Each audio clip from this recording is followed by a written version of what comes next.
Here's a nice little digital clock I finished putting together about 2 weeks ago. It uses 6 single-digit vacuum fluorescent displays. As you can see on the labeling on the front of the board, it uses 4 DG-10 tubes and 2 DG-8 tubes.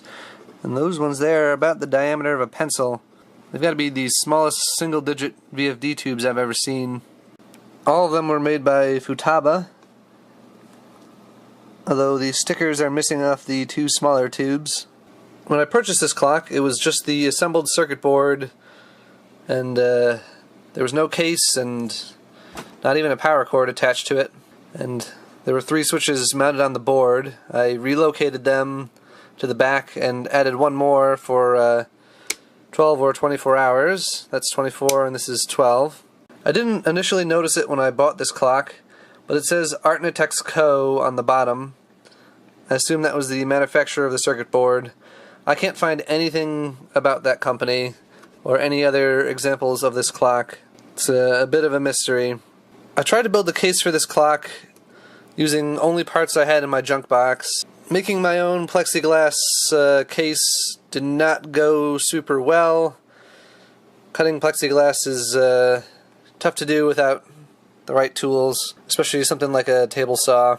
So what I ended up doing was buying a 1970s vintage plexiglass recipe card holder and modifying that into a case. And I think it looks pretty good. The box is a little bit more scratched up than it looked in the auction photos, unfortunately, but I guess that helps it kind of look period correct.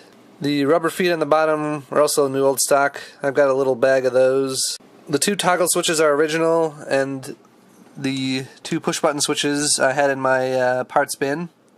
They're probably from the 80s or so.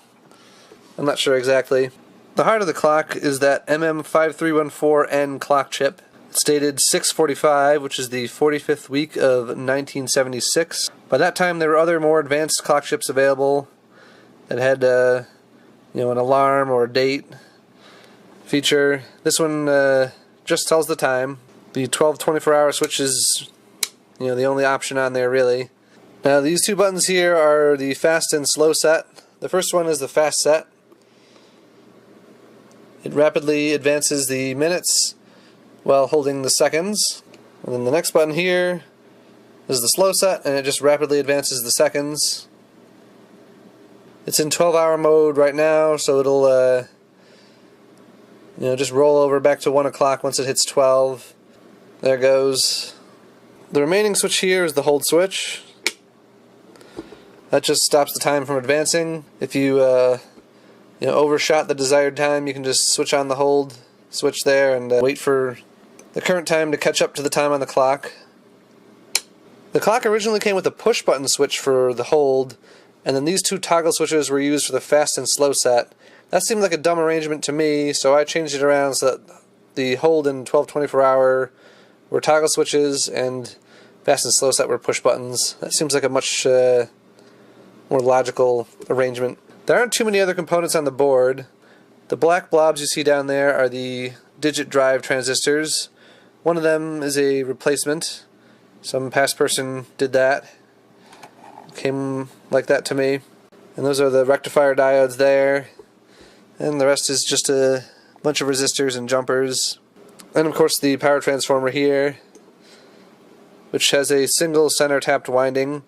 It's used for both the clock chip and the VFD tubes. Well, I think that's about all there is to show on this little clock.